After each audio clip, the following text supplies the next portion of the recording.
जब चौकीदार ही चंपत हो जाए तो फिर खजाना कैसे बचेगा? आज भारत में करोड़ों राम भक्त तड़प कर यही सवाल पूछ रहे हैं, क्योंकि यह मामला किसी नेता, अफसर, कारोबारी का नहीं है। यह मामला उस रामलला के चरणों में चढ़े दान का है जिसे भक्तों ने अपने भगवान को सौंपा था। किसी ने जमा पूंजी निकाली, किसी ने मां के गहने उतारे, किसी ने बच्चे की गुल्लक तोड़ी, तो किसी ने बुजुर्ग के पेंशन के एक हिस्से को कांपते हाथों से राजा राम के लिए अर्पित किया था। राम मंदिर में हर दान, हर सिक्के के पीछे एक भरोसा था, एक मन्नत थी, एक उम्मीद थी। लेकिन अब एसआईटी की जांच के बाद जो खबर आ रही है वो परेशान करने वाली है। चंपत राय समेत कई नाम हैं जिन पर सीधे सीधे उंगलियां उठ रही हैं। एफआईआर दर्ज होने की बात कही जा रही है।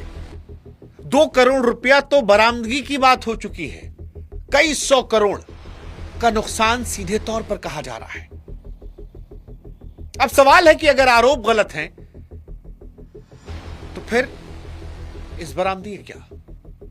और अगर यह सब कुछ पता चल गया है, अगर भक्तों के भरोसे के साथ राम मंदिर में दान पेटी के साथ खेला कर दिया गया है, तो महाराज, जो लोग इसके लिए जिम्मेदार हैं वो अभी रामलला के मंदिर में क्या कर रहे हैं?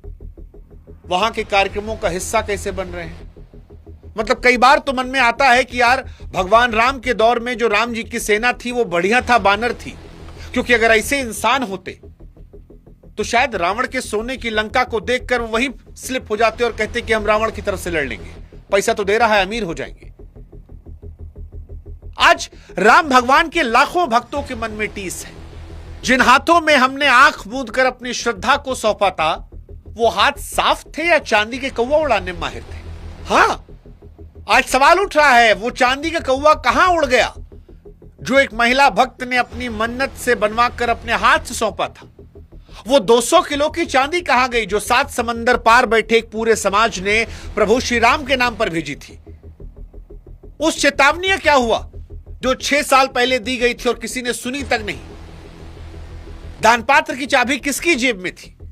बिना तलाशे कर्मचारी कैसे आते जाते रहे?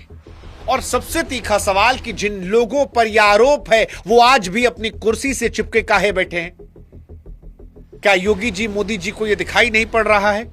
और दिख रहा है तो फिर किसको बचाया जा रहा है? करोड़ों राम भक्तों की आस्था को या फिर चंद लोगों की कुर्सियों को?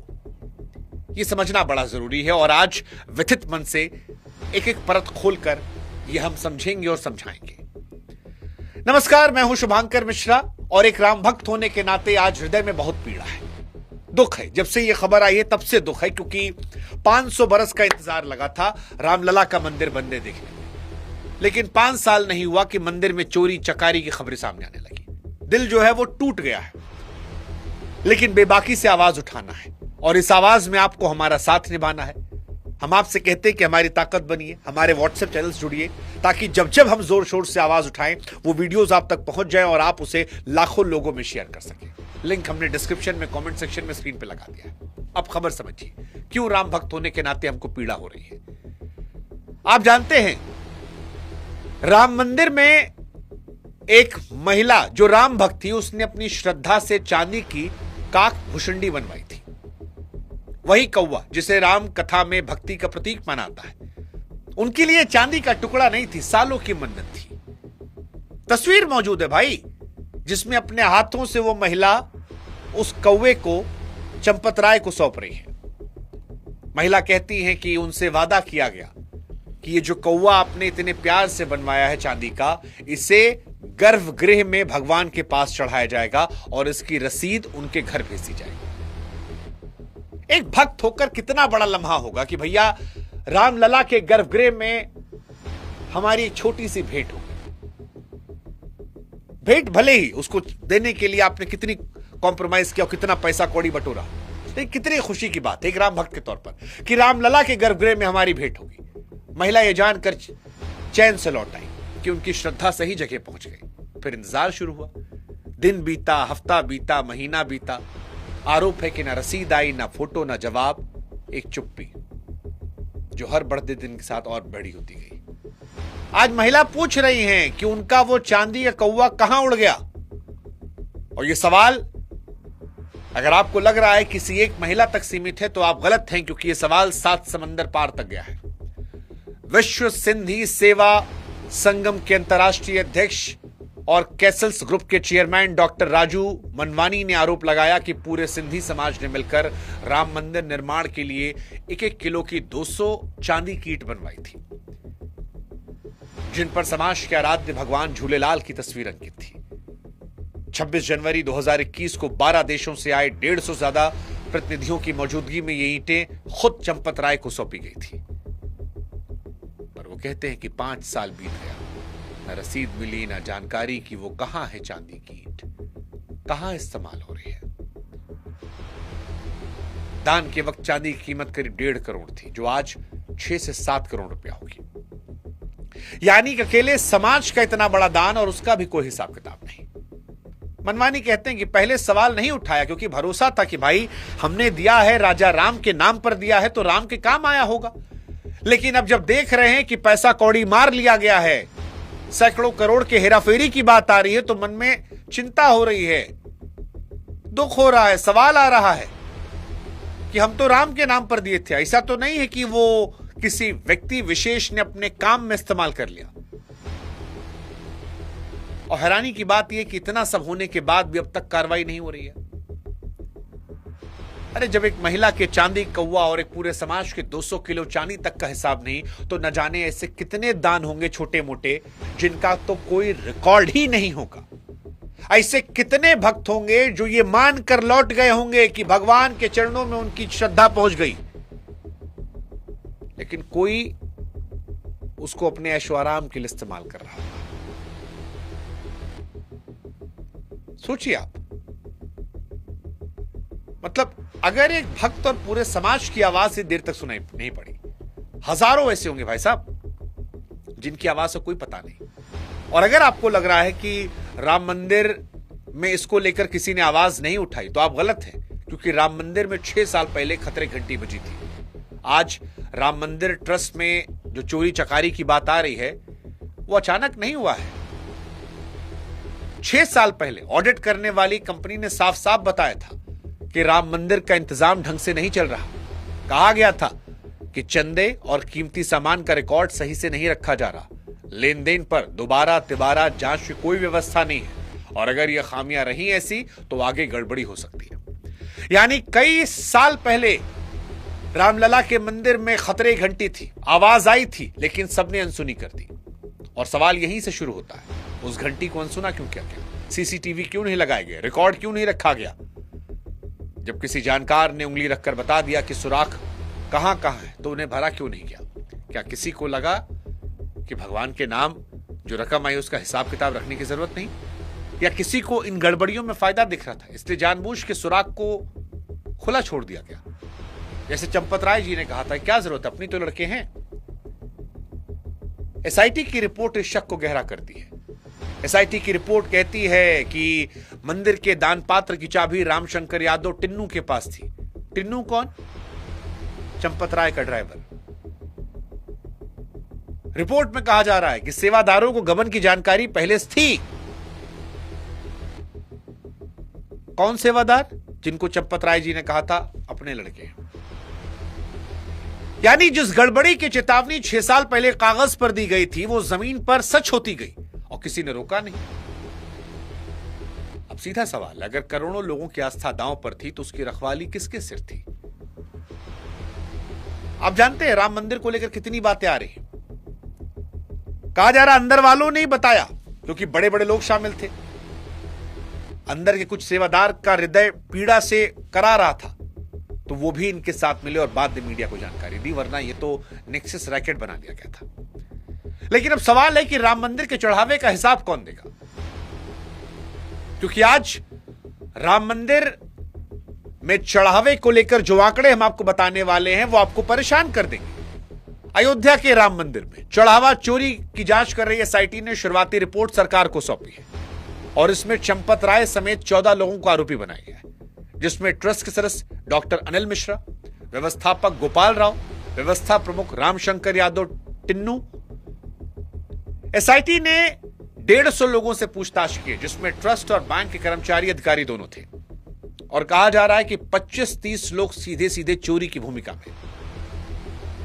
बरामदगी का आंकड़ा देखिए आप, 5 आरोपी लवकुश, अवनीश, अनुकल्प, करुणे, रामशंकर, इनकी निशानदेही पर 2 करोड़ रुपया बरामद कर लिया गया, और कहा जा रहा है कि अभी तो कई 100 करोड़ रुपए ऐसे हैं जो बरामदगी होनी है। कितना सामान, कोई सोना का बनवा के कुछ दिया, कोई चांदी का, वो सब गायब है। भक्तों ने दान में गहने दिए थे, वो गायब है। और इन सब के बीच चढ़ावा गिनने वाले कर्मचारियों की भर्ती पर भी सवाल है। यानी जिन हाथों से करोड़ों राम के भक्तों की श्रद्धा गिनी जा रही थी, उन हाथों के चुने जाने का तरीका भी शक के घेरे में। और सबसे चिंता की बात जानते हैं, मंदिर कर्मचारियों की बिना तलाशी के आवाजाही होती रही। यही ढिलाई इस पूरी चोरी की बड़ी वजह थी। अब सवाल सीधा है कि जो रकम लाखों भक्तों ने एक सिक्का जोड़कर भगवान के नाम पर दी, उसका हिसाब कौन देगा, कब देगा? और सबसे बड़ी बात, क्या रामलला के मंदिर में आज योगी सरकार, मोदी सरकार कुर्सी बचा रही है या आस्था को बचा रही है? यह बात ठीक है कि राम मंदिर में जब चोरी की बात आई तो योगी आदित्यनाथ की सरकार ने एसआईटी गठन कर दिया, लेकिन अब जब एसआईटी की रिपोर्ट सामने है, और एसआईटी की रिपोर्ट जो तमाम अखबारों ने छापी है, जिसमें दावा किया जा रहा है चंपत राय समेत कईयों का नाम है, 2 करोड़ की वसूली हो गई है, 14-15 लोग हैं, एफआईआर होनी चाहिए, तो यह सवाल है कि जिन नामों का जिक्र इस सूची में है वो आज भी अपने पदों पर क्यों जमे? ये जवाब योगी आदित्यनाथ जी और प्रधानमंत्री नरेंद्र मोदी जी को सोचना चाहिए कि वो करोड़ों राम भक्तों की आस्था के साथ क्या न्याय कर रहे हैं। क्योंकि आमतौर पर परंपरा रही है कि जब किसी जिम्मेदार आदमी पर इतना बड़ा आरोप लगे, और यह आरोप उस रामलला पर है जिसको बनवाने में 500 वर्ष लग गए, कितने राम भक्तों ने प्राण त्याग दिए, जिस जगह को शक की निगाह से कोई देख नहीं सकता था, वो कौवा वाली महिला या वो चांदी वाला समाज जो कह रहा है कि 5 साल से रसीद नहीं मिली लेकिन डाउट नहीं हुआ, उस भरोसे पर जब चोट पहुंची है तो क्या जांच पूरी होने तक इन लोग को पद पर नहीं रहना चाहिए था? चंपत राय जी आज भी एक कार्यक्रम में मुस्कुराते हुए वहां खड़े थे, वो कदम क्यों नहीं उठाया गया? क्या कोई व्यक्ति विशेष जिस पर इतने बड़े आरोप लगे हो, वो आस्था से बड़ा है? और जो अखबारों में खबर छपी है वो कहती है एसआईटी ने सिर्फ नाम नहीं गिनाए हैं, ठोस सुझाव भी दिए हैं। एसआईटी ने साफ साफ कहा कि भैया पूरा ट्रस्ट का ढांचा नए सिरे से बनाओ। एसआईटी कह रही है 5 साल में और गबन हुआ है, पूरा ऑडिट करवाइए, एक पेशेवर अफसर को सीईओ बनाइए, आरोपियों पर एफआईआर कीजिए जिसमें चंपत राय का भी नाम हो सकता है। ये सुझाव खुद बता रहे हैं गड़बड़ी कितनी गहरी है। और इंतजार में सवाल और तीखा हो रहा है, किसको बचाया जा रहा है? करोड़ों की आस्था या चंद लोगों की कुर्सियों को? अगर सारे आरोप झूठे हैं तो मना कर दीजिए, और अगर सच है तो राम के नाम पर भक्तों की आस्था से खिलवाड़ मत कीजिए। ये बात चलती रहे, कुर्सी सलामत रहे। जैसे सरकार में आरोप लगता है, केंद्र सरकार में या राज्य सरकार में कोई आरोप लगा दीजिए, अब नैतिकता के आधार पर इस्तीफा नहीं होता, वैसा कम से कम राम के नाम पर मत कीजिए। बाकी ठीक है, पॉलिटिक्स में आप जो कीजिए करना है। भगवान के घर में सच को दबाना बहुत बड़ा पाप है, बहुत बड़ा पाप है। कम से कम राम से तो डरिए महाराज। जिस राम ने 14 साल का वनवास फल फूल कंद मूल पर काट दिया, राजपाट और सोने की लंका को ठुकराकर सादगी गले लगाया, उसी राम के नाम पर अगर कुछ लोगों की तिजोरियां भरने खेल चल रहा है तो इससे बड़ी विडंबना क्या होगी? जो राम खुद कुछ नहीं रखे, उसी खजाने पर अगर लालच में हम लोग लूट पड़े तो ये सिर्फ चोरी नहीं है साहब, आस्था के माथे पर लगा एक ऐसा दाग है जो सालों साल नहीं मिटेगा। और याद रखिए, पैसा किसी सरकारी तिजोरी का नहीं था, ये पैसा आम लोगों का था, जिसमें वो मजदूर भी था जिसकी दिन भर की कमाई थी, वो मां थी जिसके इकलौते गहने थे, वो बच्चा जिसकी गुल्लक, वो बुजुर्ग जिसकी पेंशन, वो 7 समंदर पार बैठा सिंधी परिवार जिसने चांदी भेजा था कि चलो मेरा भी कुछ अंश राम के काम आएगा। वो महिला जो कौवा लेकर आई थी सोने का, चांदी का, अगर उस मासूम भरोसे के साथ खिलवाड़ करेंगे तो सवाल सिर्फ ये नहीं कि कितने करोड़ इधर उधर गए, सवाल ये कि क्या लोगों ने राम को जो दान दिया था उसे कुछ लोगों ने अपने बाप की जागीर समझ लिया। क्यों समझ लिया? जांच अपना काम करेगी, सच एक दिन सामने आएगा, लेकिन तब तक ये सवाल सभी राम भक्तों के दिल में कांटे की तरह चुभेगा। और इसका जवाब सिर्फ अयोध्या नहीं, आज पूरी दुनिया में बसा हर राम भक्त मान रहा है। बाकी तो हम ये कहेंगे, हे राम कैसे किएगा।